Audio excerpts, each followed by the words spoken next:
Okay, so this is going to be episode 3, and these are just some of my takeaways from my very first investigation, some things that I learned that helped with future investigations. So, my very first actual investigation was at the West Virginia Penitentiary in Moundsville. We did a public one. There was a group of 6 of us that went. We went with our notebook and pens and flashlights and voice recorders, like very, very green on this one.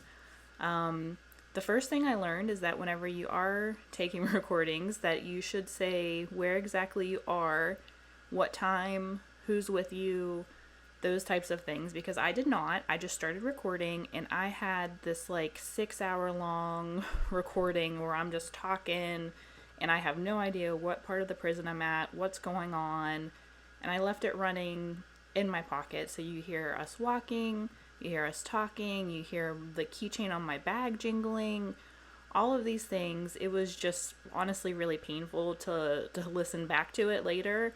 So that was a big takeaway for me. The second thing I learned was no whispering during an investigation. We did a lot of whispering. We think that we're being helpful because someone else is trying to record and we're having these little sidebar conversations and we don't want to interfere, but it really is interfering because now you think that you've caught something because you can't really tell what it says when it was really just us talking. So there's a strict no whispering policy. During EVP times, just be quiet, and if you do have to say something, say it at your full normal voice, so there is no possibility of getting it confused and thinking you have something when it's really just somebody in your group talking. The third thing I learned is that most of the time it is not paranormal whenever you capture something. So you just have to really sit back. I know it's exciting sometimes whenever it's your first one, like, oh my god, I got something, but you have to be rational and you have to sit back and think about, okay, what could actually be causing that? And most of the time there is a very rational explanation, but you need to run through all of that stuff first before you're just assuming everything is paranormal, because you can really get yourself psyched out. My fourth takeaway is there is not a lot of instant gratification with paranormal investigating. Most of the time, you don't realize that you have caught something until you go home.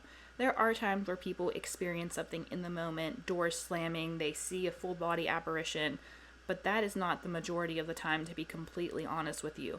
Most of the time, you're just walking around, checking things out, asking questions, and you don't know until you get home.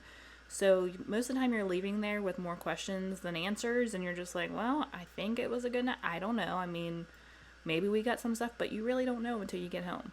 My final takeaway from my very first investigation was how crucial evidence review is.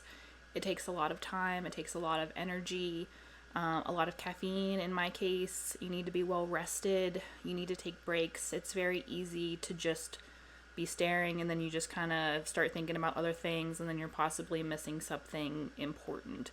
We have a group chat for our paranormal group, and anything that we think that we get, we send it over so that everyone else can watch it too and give us their opinions or see if there's anything that we missed. So evidence review is huge, and it is very, very time consuming. But whenever you do get something, it just makes it so worth it. So if you've been on a paranormal investigation, what was your biggest takeaway from the first one that you ever did?